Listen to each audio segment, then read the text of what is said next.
Akhir-akhir ini startup jadi sorotan bukan hanya di Indonesia melainkan di seluruh dunia. Startup yang dulunya digandrungi dan menjadi incaran para investor kini terkena guncangan. PHK massal terjadi di mana-mana dan gak sedikit juga yang berakhir dengan kebangkrutan. Sebenarnya ada apa sih dengan startup dan apakah perusahaan rintisan di industri cryptocurrency juga mengalami hal yang serupa?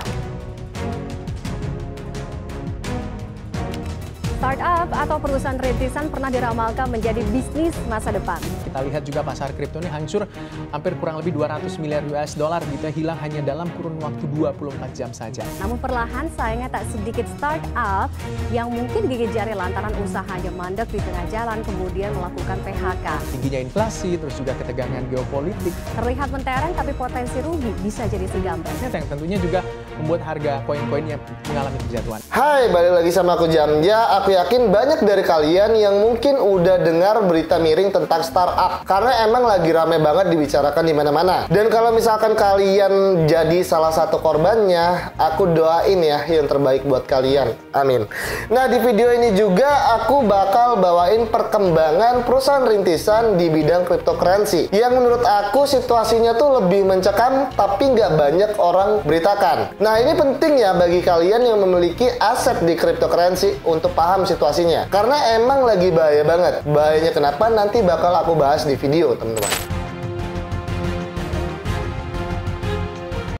Pesta Pora Startup telah usai. Nah, bagi teman-teman yang belum tahu, startup itu apa? Singkatnya, startup adalah perusahaan rintisan yang bergerak di bidang teknologi. Lonjakan startup itu sendiri terjadi di tahun 2019 ya, dimana itu ada kaitannya dengan pandemi. Kenapa ada kaitannya dengan pandemi? Karena kita masih ingat betul ya teman-teman ya, saat pandemi itu terjadi, kita tuh nggak bisa kemana-mana. Akses publik semuanya rata-rata ditutup. Pabrik-pabrik ditutup, pusat perbelanjaan ditutup, pariwisata, transportasi, hampir semua lah layanan publik tuh ditutup. Bahkan untuk kegiatan seperti sekolah dan kerja pun itu kita lakuin semuanya di dalam rumah ya. Nah, ini ngebuat aktivitas kita jadi bertransformasi. Dari yang semulanya kita lakuin di luar, ini tiba-tiba semuanya jadi serba digital. Tiba-tiba jadi serba online. Pandemi ngebuat pertumbuhan ekonomi di ruang digital jadi besar. Permintaan layanan pun akhirnya melonjak tinggi dan ngebuat startup jadi incaran. Dilansir dari CB Insight, nilai pendanaan startup yang tadinya itu stagnan di angka 60 miliar dolar itu melonjak tinggi sampai menyentuh ATH-nya di angka 180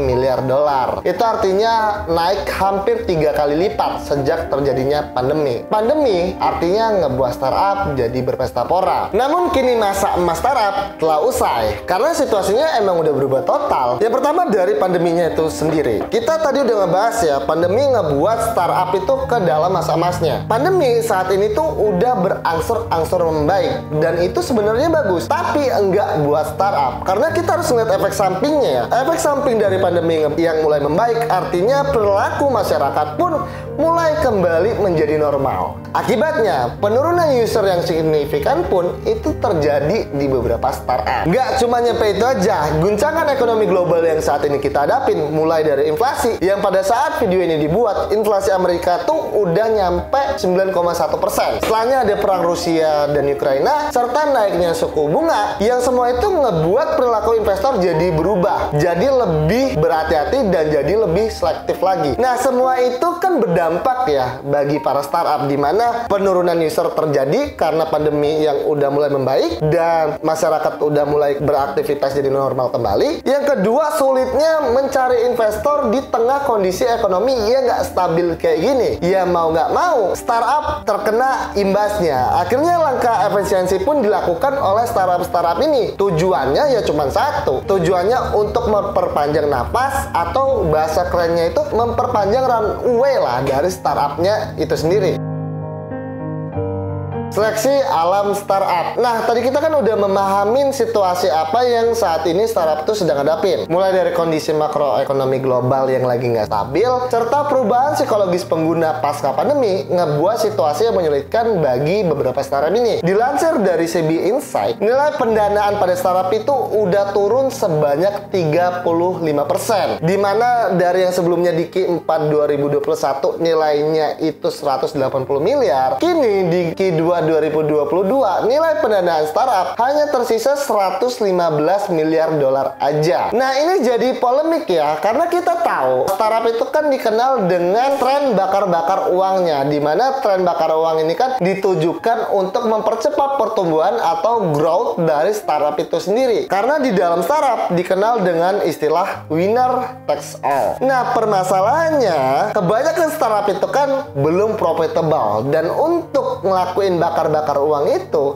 kan mereka mengandalkan dana investor. Tapi kondisi sekarang kan udah berubah total ya, dimana investor kan jadi lebih berhati-hati dan selektif lagi dalam mengeluarkan uangnya karena guncangan ekonomi global yang kita udah bahas tadi, kayak inflasi dan sebagainya. Mau nggak mau, startup itu dipaksa harus bisa beradaptasi di kondisi kayak sekarang, dimana di satu sisi mereka itu harus bisa tetap tumbuh, di satu sisi lainnya mereka tuh harus bertahan di tengah kondisi ekonomi global yang lagi lesu kayak sekarang. Nah, dari kondisi seleksi alam kayak gini, kita bisa ngeliat ya startup mana yang bagus dan mana yang nggak bagus. Startup yang nggak bagus, yang nggak punya manajemen yang baik, pasti dia bakal mati. Dan poin plusnya sebagai investor, kita bisa jadi tahu mana startup yang sebaiknya kita invest atau yang sebaiknya kita hindarin aja gitu.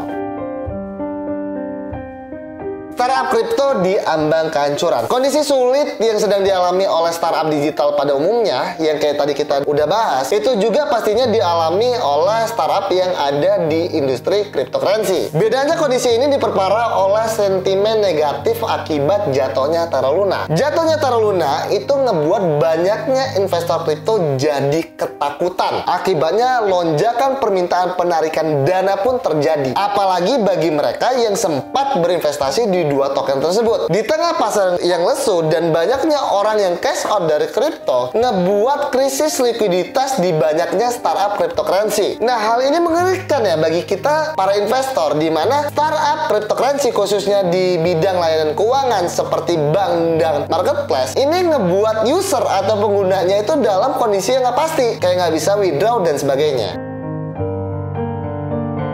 Fenomena bank run kripto. Bank run adalah kondisi di mana para investor melakukan penarikan dana secara besar-besaran. Kondisi ini dikarenakan adanya krisis kepercayaan pada bank. Ini dapat membuat bank gagal ya, karena tidak dapat membayar semua permintaan nasabahnya. Fenomena bank run ini juga terjadi di industri cryptocurrency, seperti yang saat ini sedang dihadapi oleh Celsius, di mana Celsius merupakan bank terbesar yang ada di industri cryptocurrency. Selain naiknya suku bunga dan krisis kepercayaan kripto yang menurun akibat Terra Luna, krisis di Celsius ini juga ditambah karena adanya kekeliruan perusahaan dalam mengelola investasi. Sebelumnya Celsius sempat mengelola aset sebesar 25 miliar US dollar pada bulan Oktober 2021. Tapi sayangnya nilai aset Celsius itu terus turun tiap bulannya hingga hanya tersisa 11,8 miliar US dollar aja. Hal ini mengakibatkan lonjakan permintaan penarikan yang sangat tinggi. Akibatnya Celsius tidak mampu menuruti semua permintaan nasabahnya. Dan pada bulan lalu, tepatnya di hari Senin tanggal 13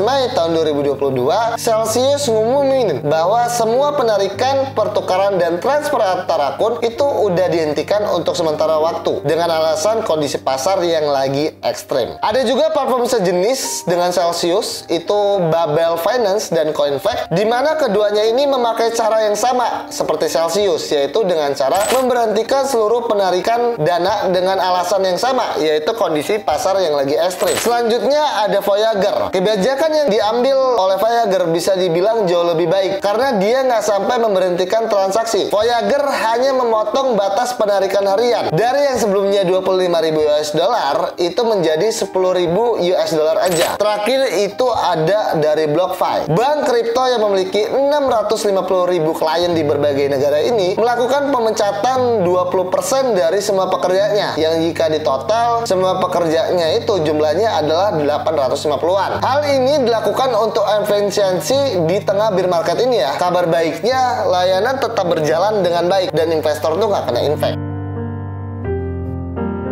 Marketplace juga terkena guncangan ya, dimana kita udah lihat nih penurunan market cap dan volume di kripto itu lumayan tinggi sekarang. Yang mulanya total kripto market cap mencapai 2,8 triliun dengan volume 167 miliar. Sekarang tuh udah kehilangan nilainya. Sekarang total MC di kripto sendiri itu di angka 800 miliar dengan volume harian hanya mencapai 66 miliar dolar aja. Penurunan ini tentunya sangat berimbas kepada platform marketplace atau platform perdagangan yang ada di industri cryptocurrency. Kita mulai dari Coinbase. Coinbase adalah salah satu marketplace kripto terbesar di dunia yang udah beroperasi sejak tahun 2012. Dilansir dari CBNC, Coinbase itu udah mem-PHK 18% dari total karyawannya atau sekitar 1.100 karyawan. Hal ini dikarenakan karena nilai saham yang anjlok dan penurunan pendapatan sebanyak 27%. Hal yang serupa terjadi di Huobi, di mana Huobi itu akan mem-PHK 30% karyawannya. Juru bicara Huobi menjelaskan bahwa hal ini dilakukan karena kondisi ekonomi yang lagi nggak menentu dan penurunan pendapatan yang tajam setelah penghapusan semua pengguna Cina. Bybit juga itu mengumumkan hal yang sama, di mana dia akan mem-PHK karyawannya sebanyak 30% atau sekitar 2.000 orang. Disusul dengan Crypto.com yang layoff 5% karyawannya. Jadi PHK massal ini itu nggak terjadi di startup digital aja ya, tapi juga di industri cryptocurrency itu terjadi fenomena ini. Hal ini adalah langkah efisiensi yang dilakukan untuk memperpanjang runway atau napas dari startup itu sendiri karena kondisinya itu lagi nggak stabil. Kondisi marketplace terparah itu ada di HOO, di mana HOO adalah salah satu market yang ada di industri cryptocurrency dan itu lumayan besar sebenarnya. HOO itu didirikan di tahun 2018. Pada saat video ini dibuat, volume harian di HOO itu mencapai 1 miliar atau 50.000 BTC dengan total lebih dari 600 koin dan token yang diperdagangkan. HOO saat ini itu ngebuat usernya kesulitan untuk melakukan withdraw dan hal ini udah terjadi di beberapa pekan akhir ini. Update terakhir yang diberikan oleh HOO pada tanggal 9 Juli di Mediumnya itu menerangkan bahwa permasalahan withdraw ini terjadi karena adanya kekurangan likuiditas yang dikarenakan menurunnya pasar kripto sebanyak 80% serta insiden Luna dan Three Arrow Capital yang sangat berdampak pada sejumlah besar layanan cryptocurrency termasuk HOO yang mengakibatkan krisis pada likuiditas yang dimiliki oleh HOO. Untuk mempermudah bagaimana Luna dan Three Arrow Capital ini bisa membuat krisis likuiditas pada layanan cryptocurrency, aku buatin bagannya di sini ya.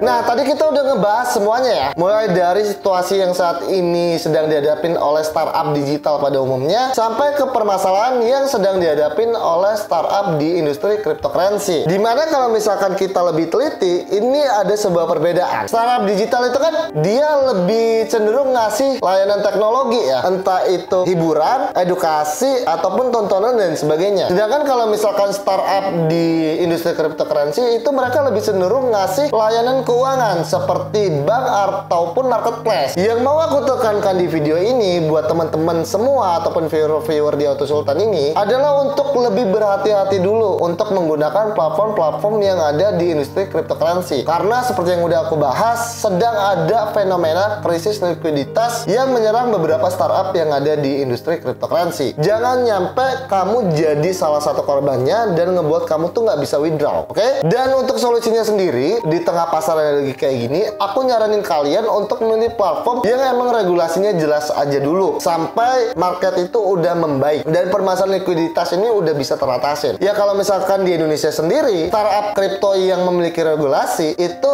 ada Indodax dan Toko Kripto ya, dimana itu kan mereka udah diawasi oleh Bapepti. Jadi segitu aja video ini. Be smart user, see ya!